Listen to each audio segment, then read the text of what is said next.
kursi mo yende yalla mo so yi ne nyaawore atira makan do yumi nyaawunde hay hunde wawata go wadde kadna do e fe o katti harami ronda mi anda fi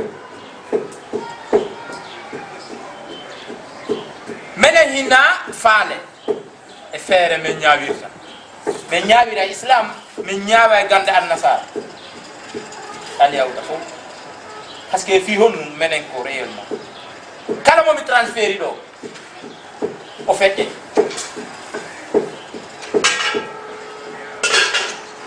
min o wonɗo ɗo mi ñaaway si hendu e nduluru so yaɗi mi ñaaway jinne e malayka so yaɗi mi ñaaway nafi noon fi bani adama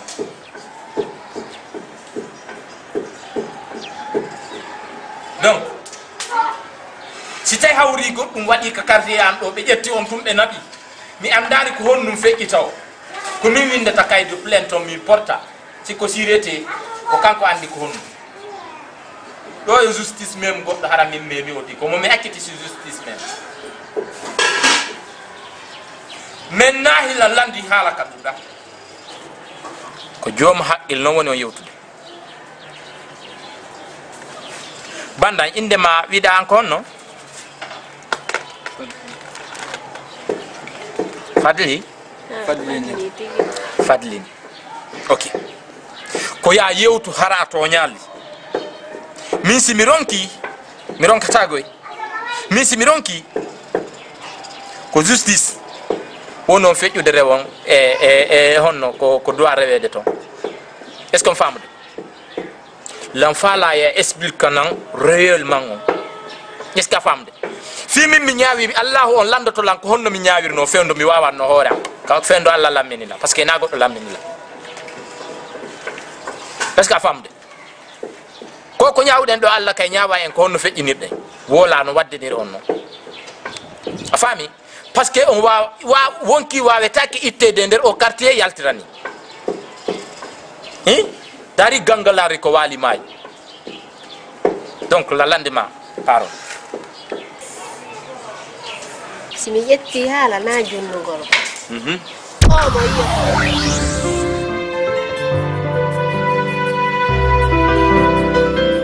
Fadli, ma chérie, comment vas-tu? Tu vas bien? Tu ne vas pas, avec ça, tu es dans la monnaie.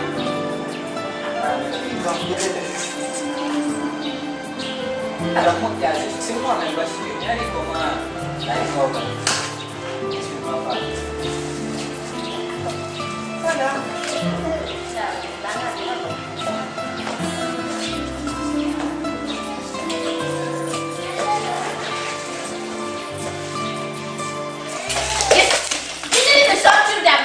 Qu'est-ce que tu attends? Toi, tu es qui? Minima ya sela, kalanta. Ah, ça va selde. Sorte ma linka.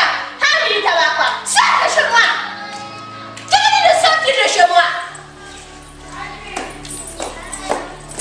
Sors. Sors de chez moi. Je ne veux plus jamais te voir ici. De yimɓe ade monanta haalane no nayi nder tikkol kadi taw suñagol goɗɗo wa cher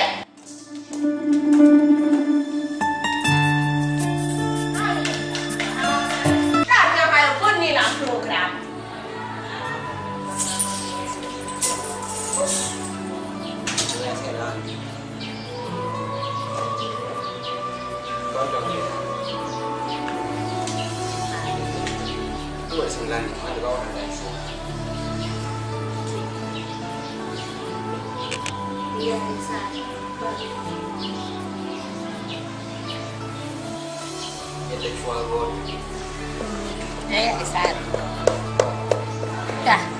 Pode lunga, é da longa butiagem, cara. Assim? Setelah ni outro deu. Sanzo itu siang kaya ada. Ya, não sei, tá? Aku jual ni am tu dah. Kan? ada foto saya sialta me ande no se yalti nyande na wanno godu welala action no welala kita tang menino maya selu ka to den ka auto den yawde goddo go nudduma do yawdo ngapelo ngo juti trop bon sa mi la ida evitu impigiro si fa impigiro si de wondi quoi sawa ar ko wentalan dunia ta tanke de wondi famika ye gitu dum gitu dum ko wentalan de mi avertise de volante ko sago na ya wonu ko sago tanke de wondi ko wentalan ko ba na wa charo senua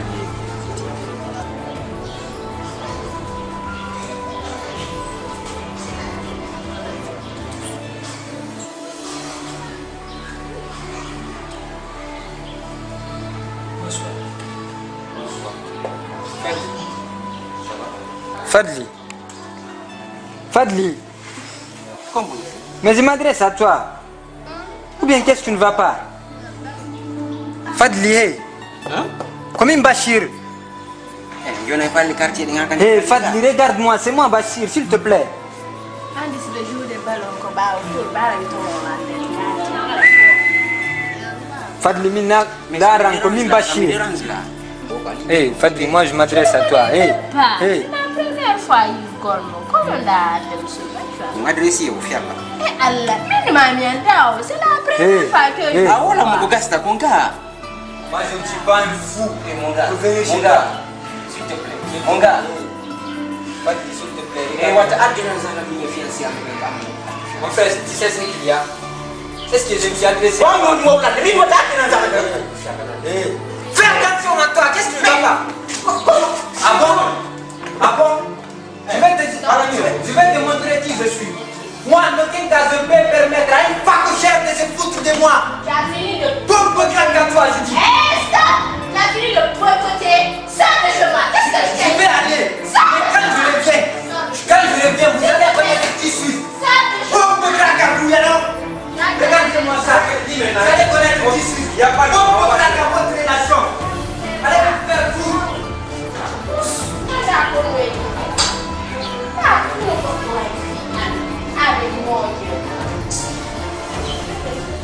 Mais ça, il faut que tu me dises ça parce que c'est je ne connais pas c'est ma première fois que je le vois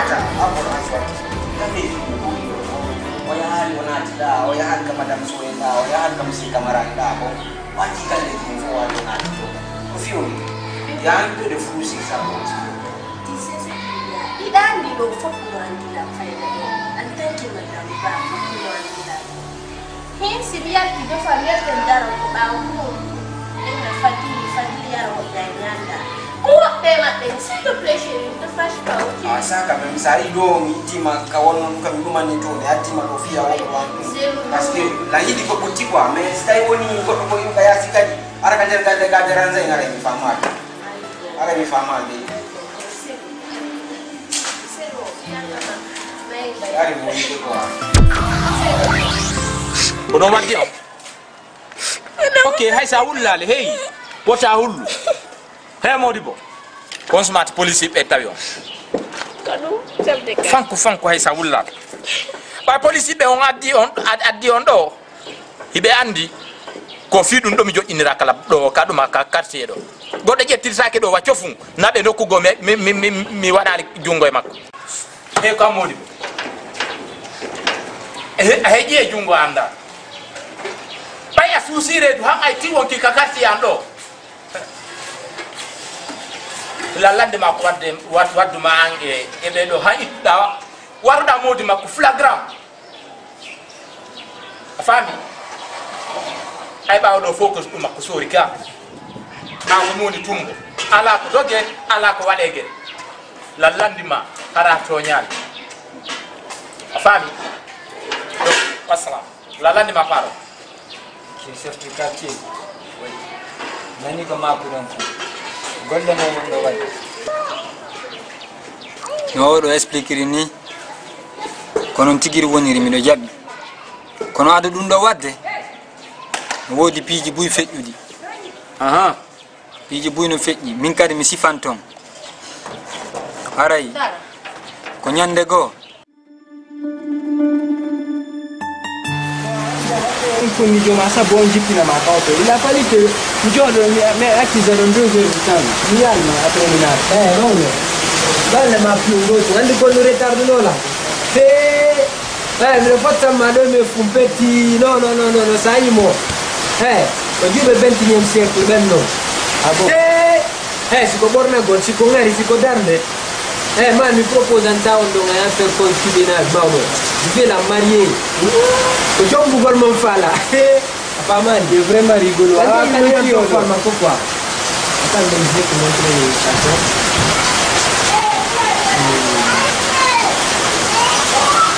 Hello, mo kan ko ni. Afamani. Incroyable mes frères. Abi. Oya Johnny, on le tout. Como ben ter ko fad. Fajidi ta on ba. Fadli yo ni. O kan ko ni. E Pierre.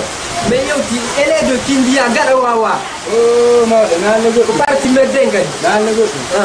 Solo lo sabu ya ni mata o tu. Même Fiolo. Et que tu nous ma reine. Elle sera ma future femme, je te promets. À nous, on m'a expliqué quoi. Je vais commencer à faire la musique quoi. Donc, là, on m'a expliqué la bombe à la marinara quoi. Est-ce qu'il y a pas bon. Girl, Yanina Megi, Inamana Bolo, Inamana Yagi.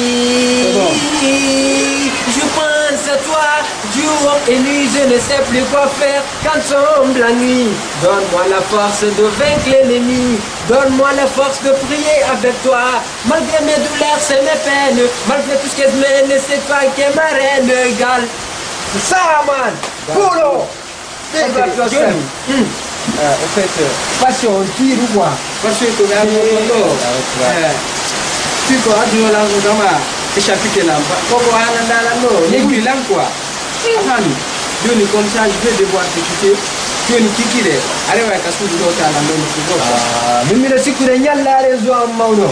Johnny, qui est? Kwa bangu me wala de ngume. Inch'Allah, que Dieu le fasse. Mais toujours, on va dire à qui quoi? Ouais. Big up yourself, man. Johnny, c'est fondement. Ouais. Johnny, allez, on va casser le dos. Bonne journée à toi, man. Porte-toi bien, yano. One love. Ouais, tu es un vrai guy, man, quoi. Bon, boucle là à tous tes ennemis. Ouais. Oh, c'est ça, hein. Toujours, jump by man, jump by man.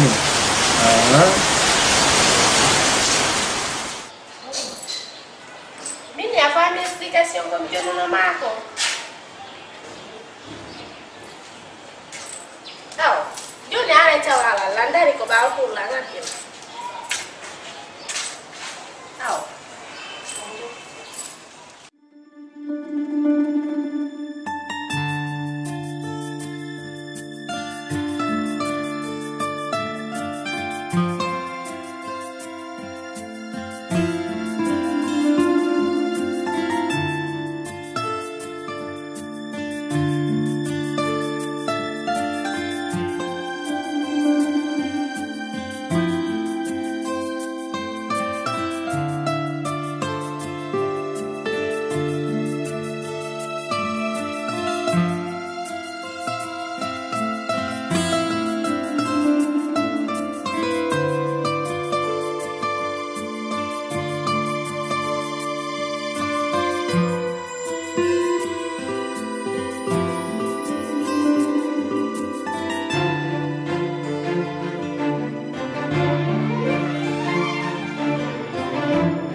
Qual l'elenco magna continuare a qua a spiegare la che necessariamente allora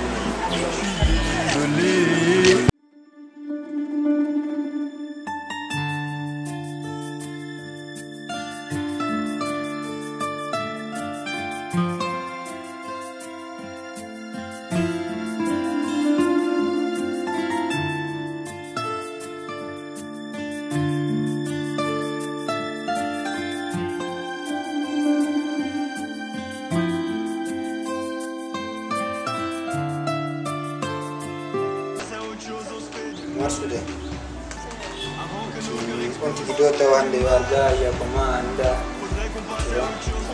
kadi yawten seeɗa ɓurten anndingel gol quoi. Donc quanto woni ɗon e Comunque. que c'est bien ça. Bon, en fait, nako fayda ko ɗuɗi mi noddirno ma mi faala e ñeeji ɗaɗi quoi. Fami andi ila nja ñande yidunoɗen c'est que hari min kadi nene no accirnolal golle gila neeɓi haaɓe sikkude mi yeggitino filmajje quoi kono lan andi allah o lilande quoi allah o lilan kam no gasane ɓe ɗatora fami. Donc si ça ne pose pas de problème il en fallait ma proposition quoi. Non.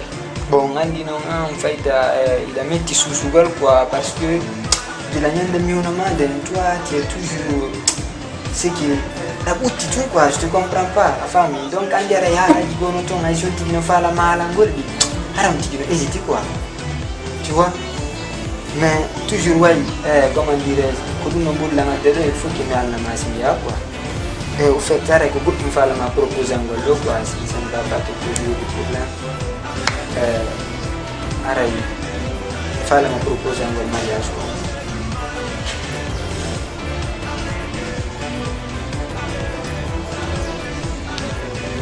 Non, Daniel Timado.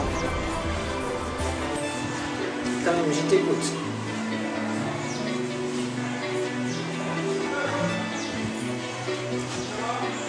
Mais Fadli, je parle à toi.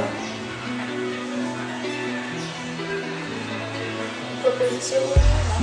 Mariage, quoi. Je suis désolé, Alors, on a compris quoi, j'aurais mariage. aimé te rendre la monnaie. Gêné, je pense à tout ce que tu m'as donné. Ces moments durs où tu Quoi? m'as épaulé. Je ne peux pas. J'étais pas le seul, S'il te plaît, c'était toi à aussi, arrête.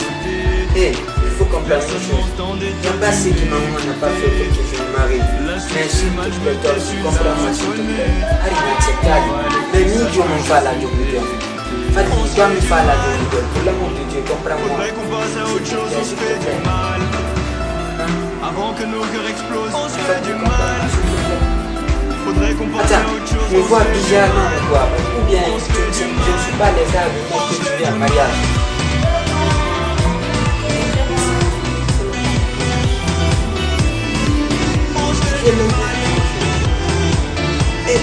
Il n'y a pas un fait sans cause, s'il te plaît, alors dis-moi pourquoi tu ne sais pas, je vois si je peux trouver la solution. Ma chérie, je suis désolé. J'avoue ton cœur, je l'ai compris. J'ai déjà des problèmes, s'il te plaît. Et que je n'ai pas su te consoler. Étant donné que Je t'aime tellement, je pourrais te délivrer. Mais dans ta vie, je ne sais qu'à te contrôler. Le silence nous a éloignés.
Oh, jangan kayak.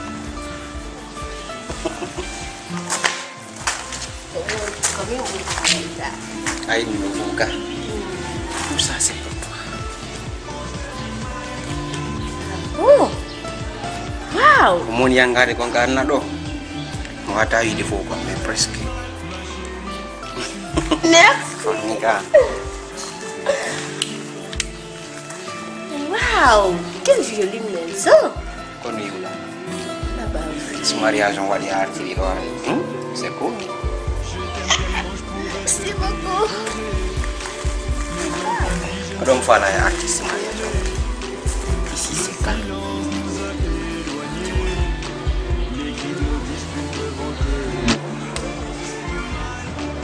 Faut faire comme ça. Les États-Unis d'Amérique. Ce n'est jamais que. Coincidence. Minggu aku lumigi. Semuanya. Lumigi. Nationalité d'Amérique. Tu as un boss, Dan après.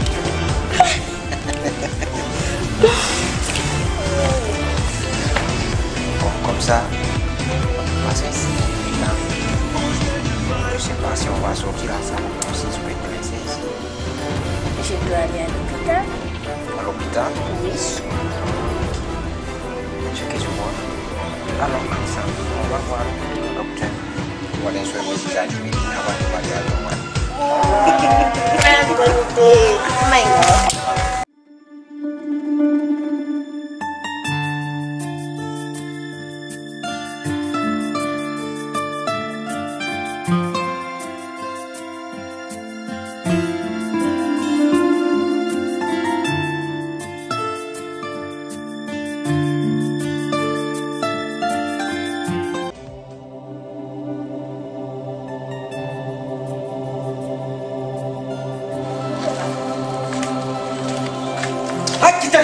Nan mida ku. Ça va? Ana maka miari def nan. Awa yow de jor ba ci tal. Monsieur va man Min ma yow ko da ci tal ka ko non. fi Yàlla man jox de yow te. Awa yow la. Ça va?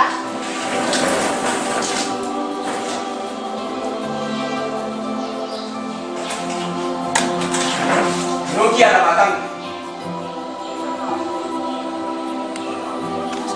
Misi kwa nalipo dokter jo wiko nyam. Ananika. Ameala nto unde wote. Mimi ketitambu yango mi mari konfomi finance ya de nyol tafamu de. Afamu. Ça va? Ngoko asanzante do ko berne ka ko redu ka ko tete ka ko on. Menen go mengandi. Ko auto sanzante pièce. Wona goddo de. Sayno an goddo wodi ko sanze ma bimi anda fi dum. Awa itude hande. E hino sundu ndo hino mado. Do ngai tado tempere. Sundu lawi ke mi okima hino ko sudu ma mi jati tali a joni. Wonu do. Hanyande maida deza bayna bande mana jutu ande takati. Mingo mi yemi da ko e goddo gomo mi jomba ara ko seludo. Mo balle mo juuti. No ma. Ndarono gerta. Mingo mi da ko e goddo go seludo juutu do balle mi jomba on sala. Monsieur va to wala tu fi Yàlla. Anti tena da ko mo. To wala to. Eka. Monsieur va fi Yàlla. Wala na kinde. To wala. Kitefia. Monsieur va. Monsieur va.